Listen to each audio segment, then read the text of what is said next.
Comment bien se préparer à la première fois?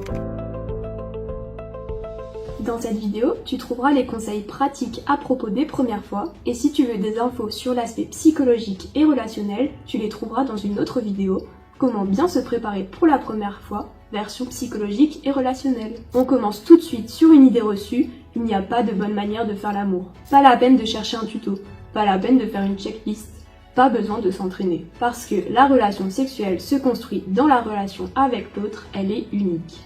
Cependant, s'il n'y a pas de bonne manière de le faire, il y a par contre de bonnes conditions pour que cela se passe bien. Évidemment, en discuter avec le ou la partenaire pour s'assurer du consentement de chacun, c'est la base. Et ça permet de bien se comprendre. Attention, la personne doit pouvoir exprimer son consentement sans contrainte. Elle a le droit de changer d'avis, et certaines substances comme l'alcool altèrent la capacité à donner son consentement. Ensuite, on pourrait simplement dire « une première fois, c'est sans pression, mais avec protection ». Déjà, dans une relation hétérosexuelle, si on veut éviter de faire un bébé surprise alors qu'on galère déjà à s'occuper d'une plante verte, la contraception, c'est essentiel. Et oui, parce que le corps, lui, il fait tout ce qu'il peut pour pérenniser l'espèce humaine. Et croiser les doigts en espérant ne pas être enceinte, c'est vraiment pas la meilleure stratégie. Il existe des moyens de contraception très efficaces pour avoir le choix. Pilule, patch, implant, dispositif intra-utérin, anneau vaginal. On peut en parler chez la sage-femme, le gynéco ou le médecin généraliste. Et n'oublions pas que la grossesse, c'est une histoire de couple. On peut venir en parler à deux et se renseigner auprès des soignants sur la contraception masculine. Je t'invite à regarder la vidéo sur la contraception.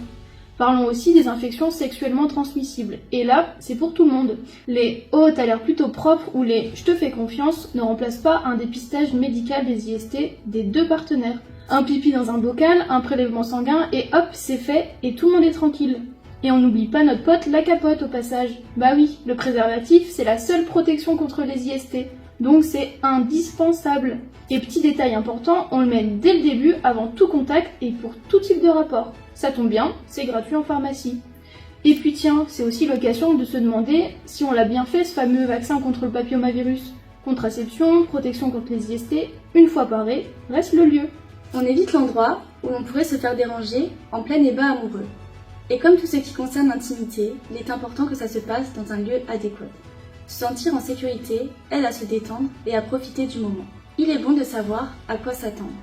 Parlons franchement, la première fois, ce n'est pas une scène de film hollywoodien. Il y a de grandes chances que ce soit maladroit, pas super fluide et que ça ne procure pas forcément le plaisir ultime qu'on imagine. Mais ce qui peut être chouette, c'est ce moment partagé avec l'autre. On s'écoute, on se parle, on prend le temps. On n'oublie pas que la vraie vie n'a rien à voir avec la pornographie. Il est possible d'utiliser un lubrifiant à base d'eau, surtout pas de gras, sinon ça abîme le préservatif. Mais s'il y a un inconfort ou une douleur, on ne force pas. En résumé, zéro pression, mais de la prévention.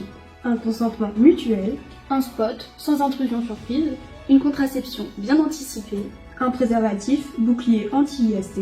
On prend son temps, on ose dire ce qu'on ressent, on a le droit de changer d'avis. On peut poser ses questions perso à un pro en santé, par exemple dans un centre de santé sexuelle.